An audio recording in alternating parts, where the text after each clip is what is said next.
Mis hermanos, muy buenas noches. Espero que tengan un buen inicio de semana. Bueno, ya estamos aquí con nuestros devocionales y esperamos que esta noche podamos meditar.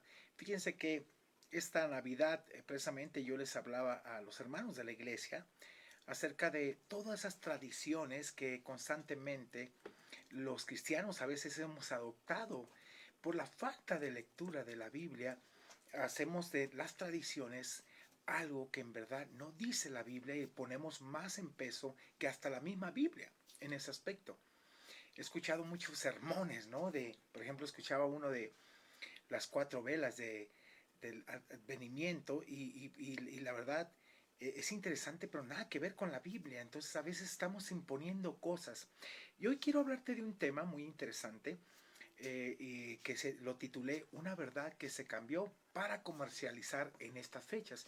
Y me refiero a la visita de los magos, hermanos, que no son reyes, que no son tres, porque la Biblia no lo menciona. Simplemente menciona la Biblia, ahorita lo vamos a leer. Vamos a buscar ahí en San Mateo capítulo 2 versículos del 1 al 13. Y quiero irme directamente al enfoque también del propósito de los regalos. Yo le compartía a los hermanos cuál era ese propósito, pero yo quiero compartírtelo para que tú lo comuniques a otras personas y veas a la luz de la vil mentira que se ha vendido y que se ha prácticamente tergiversado lo que es la escritura. Vamos a ir leyendo y te voy a ir explicando cuál es esa situación la que se narra aquí y cómo se cumplen algunas de las profecías en esa parte. Entonces es interesante, hermanos, que tú pongas atención porque sé que en muchas ocasiones, y no quiero, como les decía, no quiero matar las ilusiones de la gente, pero quiero que volvamos a las sendas antiguas, a lo que dice la Biblia. La gente a veces está más preocupada por regalos, por esto, por otro. Fíjese que es algo que nosotros hemos enseñado mucho a nuestros hijos, que los regalos se los compramos nosotros, no por el Señor Jesucristo, no por esa parte fuera de contexto, sino como una compensación de lo que, bueno, con ellos trabajamos en cuanto a su escuela, su esfuerzo, lo que hacen, lo que nos ayudan en la casa, hasta ahí. Además, fíjese que en una ocasión habíamos escondido los regalos abajo del sillón. Pues curiosamente algo se les cayó, que tuvieron que mover el sillón y prácticamente pues vieron sus regalos y nos decía, papá, pero ya nos explicaste lo que es Navidad. Ándale, ¿los podemos abrir? Pues adelante, o sea, no es que no tengan esa ilusión, simplemente ellos conocen lo que dice la Biblia y tenemos que enseñarles. Entonces vayamos a esta porción y voy a ir explicando rápidamente. Dice, cuando Jesús nació en Belén de Judea, en días del rey Herodes, vinieron al oriente, del oriente, dice a Jerusalén, unos magos. No dice la Biblia que son tres, hermanos. No dice la Biblia que son tres. Como yo le decía a los hermanos, que ni es Melchor, Gaspar y ni Baltasar, ¿no? Serían que ahora los reyes magos que tenemos en la actualidad, pues serían, eh, va a robar, va a saltar y va a defraudar, porque pues es un fraude todo esto, hermanos, la verdad, en ese aspecto. Dice unos magos y venían del oriente. Y dice, diciendo, ¿dónde está el rey de los judíos que ha nacido? Es interesante esta pregunta, porque Jesús no se reveló, hermanos, si se dan cuenta, se reveló a unos pastores y se reveló a estos magos del oriente, los cuales eran sabios, eran astrólogos, eran magos, y que ellos reconocieron esa estrella como de alguien que había nacido de suma importancia en esta parte. Y obviamente dice, porque su estrella hemos visto en el oriente y venimos a adorarle. Es interesante. Y dice, oyendo esto el rey Herodes se turbó. ¿Por qué se turbó, hermanos? Porque él no venía de una descendencia de reyes. Fue impuesto, ¿sí? Fue impuesto él y era un rey cruel, era un rey malo en sí en ese aspecto y tuvo temor. Y también dice, y toda Jerusalén con él. ¿Por qué? No estaban esperando, aunque sabían de la venida del Señor, pero no lo estaban esperando en ningún sentido. Por eso recuerda usted, dice, a los suyos vino y los suyos no le recibieron. No lo estaban esperando. Pero ¿a quién se le reveló Dios? Se reveló a esa gente sencilla como los pastores y que urgentemente fueron a ver qué era lo que se les había revelado. Ahora estos magos que viajaron desde el oriente siguiendo esta estrella. Y dice, y convocados todos los principales sacerdotes y los escribas del pueblo, le preguntaron dónde había de nacer el Cristo. Y obviamente Ellos citando las escrituras dijeron, ellos le dijeron en Belén de Judá, porque así está escrito el profeta, dice por el profeta. Y obviamente, 700 años antes de Cristo se estaba profetizando esto y se cumplía, hermanos. Se cumplía prácticamente. Y dice ahí el profeta, el versículo 6, y tú, Belén de la tierra de Judá, no eres la más pequeña entre los príncipes de Judá, porque de ti saldrá un guiador que apacentará a mi pueblo Israel. Entonces Herodes, fíjese lo que hace, llamando en secreto a los magos, indagó de ellos diligentemente el tiempo que de la aparición de la estrella, cuando Dios se les apareció y cómo le empezaron a seguir. Y enviándolos a Belén, fíjese, este pasaje es interesante. Dijo, id allá y averiguad con diligencia acerca del niño, y cuando le halléis, dice, hacedmelo saber, dice, para que yo también vaya y le adore. Sobre todo, no, él no quería adorar a Jesús, él quería acabar con él. Pero mire cómo es Dios, tan sencillo. ¿Por qué no mandó una comitiva? ¿O por qué no fue él? Simplemente vemos aquí el plan soberano de Dios cuidando y preservando al Creador, al Rey de Reyes y Señor de Señores. Y no se le permitió. Él confió en los magos y confió en el encargo que les dio, pero realmente estos hombres iban dirigidos por Dios y guiados por Dios a cumplir el propósito de adorarle y reconocerle. Gente que no tenía que ver nada con los judíos, eran gentiles, eran astrólogos, eran sabios, eran magos, nada que ver. Dios se reveló a ellos. Qué maravilloso es Dios. No se revela a los suyos que le iban a rechazar. Y dice, fíjese, el versículo 9, ellos, habiendo oído al rey, se fueron, y aquí la estrella que habían visto en el oriente iba delante de ellos, hasta que llegando se detuvo sobre donde estaba el niño. Qué impresionante esa guía tan maravillosa, Dios controlando y Dios guiando y ellos obedeciendo para llegar a la presencia del Señor, el Rey de Reyes y Señor de Señores, aquel que se empobreció para hacernos ricos, aquel que nos dio toda su riqueza, toda esa gloria, que se despojó para venir a este mundo a encarnarse, a morir por nosotros. Y dice, y al ver la estrella se regocijaron con muy grande gozo. O imagínense algo así, tan hermoso. No era para menos, hermanos. Y le dice aquí, y al entrar en la casa, vieron al niño con su madre María, y postrándose lo adoraron, y abriendo sus tesoros, le ofrecieron presentes, oro, incienso y mirra. Tres regalos, tres presentes para el Señor. De aquí se deducen que eran tres reyes magos, que dice la gente, no, eran tres, ni eran tres, ¿sabe qué? Ni eran reyes, eran magos. No dice el número. Se deduce simplemente por los tres presentes que le dan al Señor.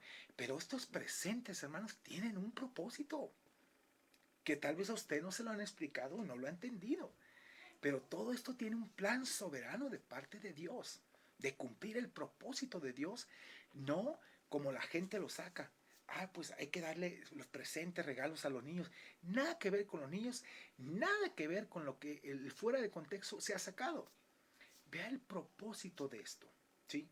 ¿Por qué oro? ¿Por qué incienso? ¿Y por qué mirra? El oro era dedicado obviamente a un rey, ¿sí? El incienso eran las oraciones dedicadas a Dios, pero también la mirra era la preparación con que se balsamaba el cuerpo. Dios preparando todo esto. Pero ¿para qué sirvieron esos tres presentes, hermanos? Tenían un propósito, que obviamente reconocían al Señor, pero también un propósito de preservar la vida del Señor, de José y de María. Veamos aquí adelante. Fíjese lo que dice aquí. Pero siendo avisados por revelación en sueños que no volviesen a Herodes, regresaron a su tierra por otro camino. Dios mostrando su soberanía y su control y cuidando a nuestro Señor Jesucristo y previniéndolo de todo. Ahora, veamos esto. Aquí habla de la matanza a los niños cuando Herodes se sintió burlado, hermanos. Fíjese. Después que partieron ellos, he aquí un ángel del Señor apareció en sueños a José y dijo, levántate y toma al niño y a su madre y huye a Egipto y permanece allá hasta que yo te diga, porque acontecerá que Herodes buscará al niño para matarlo. Hermanos, todo el tiempo que estuvieron en Egipto, aquí se cumplió una profecía, cuando dice, de Egipto llamé a mi hijo. Una. Dos. Estos presentes, tanto oro, incienso y mirra, tenían un valor increíble, y toda esa provisión de parte de Dios les iba a ayudar a mantenerse allá en Egipto toda esa estancia. ¿Ve usted que no tiene nada que ver con esto? Es la provisión de Dios, preservando al Rey de Reyes y Señor de Señores. Nada que ver con los niños, nada que ver con esa que hemos sacado fuera de contexto. El propósito aquí era preservar a nuestro Señor Jesucristo para que se cumplieran varias profecías aquí. Aquí se cumple prácticamente esta profecía, hermanos. Después viene la matanza de los niños, donde se cumple otra profecía. Y posteriormente, cuando muere Herodes, que se ve burlado y manda a matar a todos los niños después de tiempo, muere él y se queda su hijo Arquelao. Y fíjese, es interesante. Entonces él se levantó, cuando dice, en el 20, perdón, diciendo, levántate, toma al niño y a su madre y vete a tierra de Israel, sal de Egipto. Ahí se cumple la profecía. Sal de Egipto porque han muerto los que procuraban la muerte del niño. Entonces él se levantó y tomó al niño y a su madre y vino a tierra de Israel. Pero oyendo que Arquelao reinaba, era el hijo de Herodes, en Judea en lugar de Herodes su padre, tuvo temor de ir allá, pero avisado por la revelación en sus sueños, se fue a la región de Galilea. Y en el 23, y vino y habitó en la ciudad de Nazaret, que se llama Nazaret, para que se cumpliese lo que fue dicho por los profetas, que habría de ser llamado Nazareno. 4 profecías se cumplen aquí, hermanos, en una forma hermosa. Pero si te das cuenta, toda esa provisión le ayudó a José, a María y al niño a sostener en ese tiempo. Dios no se equivoca, Dios prepara todo. Si nos damos cuenta, nada que ver con eso. La gente a veces está gastando lo que no tiene. Inclusive a veces en la cena, no digo que esté mal, hermanos, pero a veces hacemos tanto énfasis en cosas que realmente te drogas, te metes, y esa no es la esencia de la Navidad. La esencia de la Navidad tiene que ver con Cristo, no con nosotros, no con nuestros hijos, no con los niños, no con los regalos. Nada que ver. Por eso le digo a la gente, necesitamos volver otra vez a las sendas antiguas y empezar a quitar tantas tradiciones que hemos puesto como más peso que ni la misma escritura.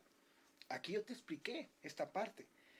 Aquí también se cumple cuando lloran en la tumba de Raquel varias mujeres, precisamente. ¿Por qué? Por la matanza de todos los niños. Pero Dios preservó a nuestro Señor Jesucristo para que cumpliera su plan aquí en la tierra, mis hermanos, de nacer, venir a morir en la cruz, resucitar y darnos esa vida eterna. Si te das cuenta, el oro era de mucho valor, el incienso y la mirra. Dios preparando todo, pero también proveyendo y sosteniendo tanto a José, María, la sierva del Señor, y también, ¿saben a quién? A nuestro Señor Jesucristo, preservándolo para que cumpliera su propósito, hermano, de venir a morir por nosotros. Esto es. Y esto ha sido una verdad que dice la Biblia, que se ha cambiado para comercializar en estas fechas. Uno tiene que pensar de aquí en adelante, ¿realmente estamos viviendo la esencia de Navidad? ¿O la esencia de que estemos contentos comiendo, pero realmente sin nada? Mañana quiero hablarte de otro tema también que compartí acerca de la paz que Dios hace. Porque no es la paz que nosotros pensamos, es la paz de Dios. Si tú tienes paz con Dios, tendrás paz con los demás. Y esta parte es importante. La verdad, nosotros cambió nuestra esencia de Navidad hace muchos años, la verdad, como familia. Y realmente disfrutamos como familia el hecho de darle gracias a Dios por el regalo más maravilloso que es la vida eterna que nos dio en nuestro Señor Jesucristo. Y que Él preservó a ese niño, al Creador, y que vino en un pesebre, estuvo ahí acostado en un pesebre cuando es el Rey de Gloria, y que no le importó nada de eso porque Él se despojó de su gloria. ¿Para qué? Para enriquecerte a ti y a mí. Así que te invito a que consideres de aquí en adelante qué es lo que estás siguiendo, tradiciones o estás siguiendo la Biblia. Si sigues la Biblia, te vas a meter a ella. Hermanos, esto es meterse en la Biblia, esto es estudiar. no formarte un concepto equivocado de lo que nos dice la Biblia. Ellos vinieron, igual que los pastores, el Señor se reveló a ellos y también a esa gente que nada que ver en un contexto judío eran estos magos del oriente, que no eran tres, no dice la Biblia que eran tres, se deduce por los regalos, presentes que dieron, pero la Biblia no dice eso. Así que no saquemos de contexto las cosas que no son y, ¿sabe qué? Dejemos de estar comercializando con aquello que en verdad no es verdad. Los regalos tenían que ver con nuestro Señor Jesucristo y no matarle las ilusiones a nuestros hijos, hermanos. Es hablarles la verdad de la Biblia. Y la verdad, yo veo a mis hijos sumamente contentos. O sea, lo que les compramos es días antes de Navidad. O sea, nosotros les llevamos, escogen su regalo como compensación de su esfuerzo en la escuela y el apoyo que nos dan aquí también en la casa, en ese aspecto. Pero ellos saben que la Navidad tiene que ver con Jesucristo. Cristo es el centro de la Navidad. Te invito a orar. Padre, gracias te damos por este día. Gracias, Señor, de verdad, porque podemos darnos cuenta a la luz de tu palabra todas las mentiras que se han dicho, pero tu verdad está plasmada, Señor, al mandar a tu Hijo Jesucristo a morir por nuestros pecados. Tuvo que nacer como cualquier bebé, tuvo que crecer en sabiduría, en conocimiento y en gracia, pero tú siempre lo preservaste hasta el último momento para que cumpliera su propósito aquí en la tierra, que es alcanzarnos, salvarnos, perdonarnos de toda nuestra maldad. Y Padre, el mayor regalo que le podemos dar a Él es rendir nuestras vidas en obediencia y adoración y buscarlo cada día, porque Él es el único que nos ayuda, es el único que nos bendice. Te bendigo, Dios, por lo que eres, no por lo que me das, sino por lo que eres, Señor, y por lo que haces en nuestra vida de transformarnos. Gracias por tu bendita palabra que nos abre los ojos para no estar en todas esas tradiciones, costumbres de seres humanos y no tu verdad plasmada.